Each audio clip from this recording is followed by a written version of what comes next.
Hi, welcome to Millie Moo Paper Crafting. Today I'm going to do a review of the Fiskars Fuse Creativity die cutting machine and I'm going to show you how I use it. Okay, so when you get your machine it comes in this carry case format. It's quite nice white and grey finish on it. It is a very heavy machine. It takes me 2 hands to lift it up. To open it up you need to press down this orange handle, which gives you one really nice work surface, and then you push together these 2 orange clips on this side, which releases the handle, and then that gives you your second work surface.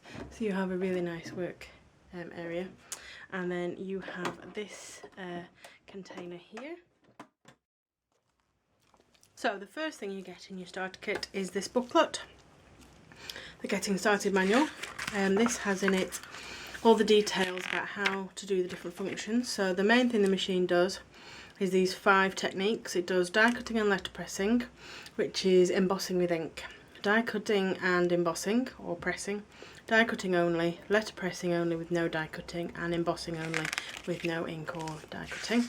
It also shows you all the different sandwiches you need with the cutting plates.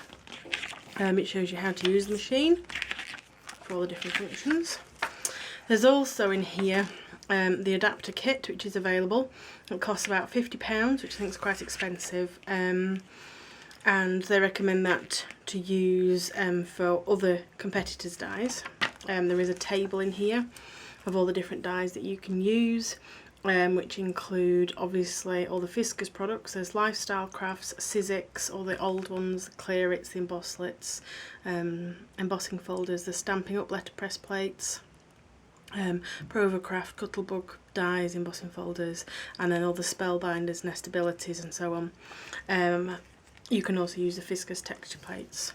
So that's really useful. As you'll see later on though, I don't think you necessarily need to buy the adapter kit. So that's the first thing that you get in your kit. You also get your medium cutting plate, which has plastic on this side, rubber on this side. As you can see, I've been using it and this peels off so it can be replaced. You get a steel rule die with foam around the outside. Some of them have foam, some of them have metal. The foam ones can cut pretty much any material, so fabric and quite thick cardboard and thin metal and so on, which comes in this carrier plate, which I'll come to in a minute. You get 2 letterpress dies, so a thank you and a to and from, and you also get, I think, a Fiskars ink pad. Okay, so to use the machine, the first thing I'm going to do is I'm going to die cut this shape and then letterpress it with this thank you and the bird. So what you need to do is this rattles and shakes, because it has in it these 5 holes, and it has here 5 little things that stick up, which you'll see why those are important in a minute, and there are 5 little corresponding notches in here. So the first thing we need to do is we put the steel die in the carrier plate, and that makes these little grey nodules stand up. We then get the letterpress shape that we want to cut and we put that on top. So if you line it up, it actually fits in, and if I turn it like that you can see that it actually sticks out away from the foam. That's so that you can apply ink without getting it on the foam, although having said that, it is quite difficult not to get it on the foam. Okay, so I'm going to use the Fiskars ink. To be honest, I would normally use a Memento or a Stays-On or something else, but I will use the Fiskars ink, since that's what comes with the machine. Okay, so once that's inked up, you can then take a piece of card, okay, and you need to lift this shape out of the orange carrier tray. That never goes through, the orange part doesn't go through. So now if I turn that, you should see that that grey letterpress plate is now flush with the foam, so it's gone inside. If you try putting it through with this orange tray still on, it won't work. Okay, so then you get your card, so you pop that over the top, You then put over that your medium cutting plate. Now I've actually found with the Fiskars dies it's easy to go in through the corner first. So you pop the corner in, you turn the handle up, really easy, really sturdy, a lot less noisy than normal. It really feels like a kind of a sturdy machine. Pop that down over here, moment of truth, lift that off, lift that off, and then we shall flip this over. Now actually an easy way of getting that out is if you just pop it back into your carrier tray and it pops back up, so you can just lift it off. And there we go, we have a perfect thank you. Little embossed image of the bird. I don't know how well you can see that if I bring it up to the camera. So there you can see I've embossed it in black ink, letterpressed it in black ink, sorry, and it's embossed. If I turn it over you might just about see the embossing. So a really nice effect. As I said, that's one you get with the machine. The other one you get is this to and from. Okay. Now the other thing that you can do with it, which I will show you with the next die, is this is a die that I've bought extra.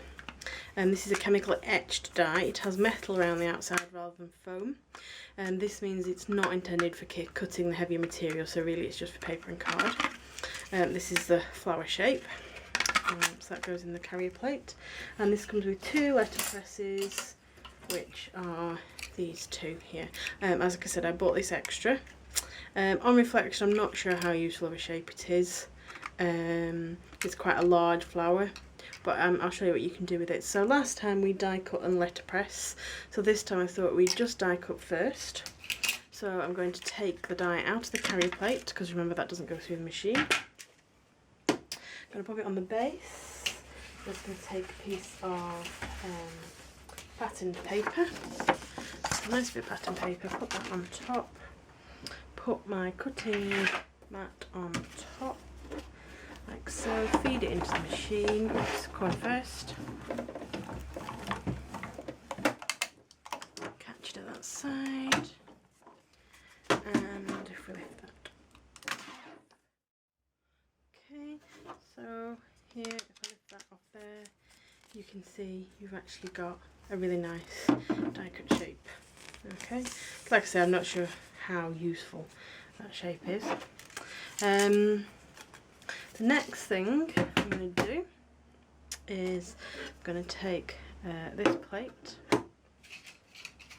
I'm going to take the flower letterpress, okay, and then I'm going to put it through with just a piece of card, and I'm just going to emboss it. Okay, now one thing I found with this is that often the embossing is quite heavy, and so what actually happens is you get tears in your card, which is obviously a bit of a drawback. If I just lift that off, I've not cut, actually this one's worked perfectly, I've not cut, I've just embossed. So there you can see I've just embossed, which is a really nice effect. Now because of the size of this machine, you could actually emboss that design in the corner of a 12 by 12 piece of paper or an A4 piece of paper, which is actually really, really useful. Okay, so that's just the embossing. Okay, so just to show you the size of the machine, that is a 12 by 12 piece of paper this way. Obviously it's a scrap, so it's got that, but that will fit through a 12 by 12 piece perfectly. So what I thought I would do is I will letterpress the other flower, so I will letterpress it, which is embossing with ink. So I'll put that up there onto this piece of paper that is 12 by 12. So I'm going to put some ink onto my shape. This is on the medium base plate. Okay. So I just pop that there. Then I'm going to get my 12 by 12 piece of paper, even though it's not 12 by 12 in all directions. Put that on top of there. Now then I'm going to pop that on top, my cutting plate on. Hope this is going to work. Feed that through. Now one thing with the ink is you must catch it the other side, otherwise it kind of jumps and you can get more than one impression. So if I lift that off, there you can see I've letterpressed and embossed. Again, I'm not sure if you can see the design onto a 12 by 12 piece of paper, so you can probably see the embossing a bit more. Yeah. So on a scrapbook page, I mean, that would be really useful. You could actually put that in the middle, then you could cut it out and put a picture behind and so on, or you could do several of them on a 12 by 12 piece of paper. So I mean, that is a really useful you know, function of this machine, with it being quite large. Okay, so finally I thought I'd show you how I actually use the machine more. I don't think a lot of the Fiskars dies are that useful considering how much they cost.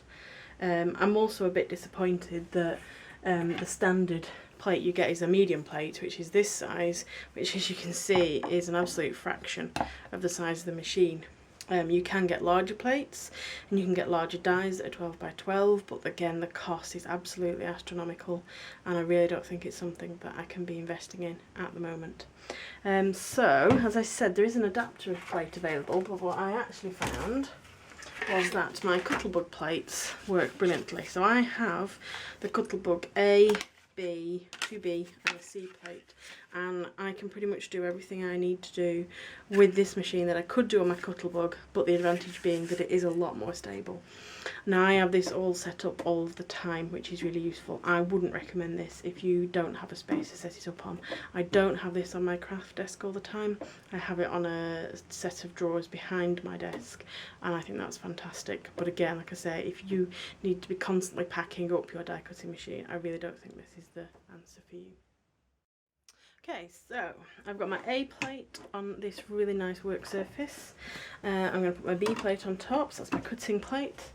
Here I've just got a X-cut thin metal die, anything clearly besotted, or my favourite things, the Stampin' Up! Framelets, Sizzix framelets. They all work really, really well. They're just very thin metal dies. You need a B plate, you need your A plate. You need some paper. You put your die down just like you would do normally. Then you just simply put on top a C plate, pass that through the machine, and absolutely no problems, you get a perfectly die cut shape. So that works brilliantly. It probably works better than my Cuttlebug does because it gives a lot of even pressure. I don't get as much warping in my plates either. That's really, really good. I've also used, with the combination of plates, you can use your embossing folders, no problem. You can use old Sizzix or Big Shot dies. You can use the Sizzlets, this is a Stampin' Up! One. You can use the Embosslets, which again, like I say, this is a Stampin' Up! One. And with this little adapter, which I've had for years and years and years, you can actually even use Quick Cuts dies. I've also used Spellbinders dies with the same system, just using my Cuttlebug plates. So to be honest, considering I already had those, I thought it was the most economical way. So thank you for watching my video about the Fiskars Fuse creativity system. Overall, I really like. The pros are its durability, the stability you get with it, the size. I think the cons are probably the dies that Fiskars have actually produced for it. I don't really think that they've come up with anything new there, but the machine is fantastic. I can't really recommend it enough. Would I spend £199 on buying the machine? If I had it, yes. But if I didn't have it, then I would probably be quite happy with my Cuttlebug. And I have to say, I haven't got rid of my Cuttlebug. It's still sitting in my craft room at the moment. So it's a good machine, but it is a lot of money.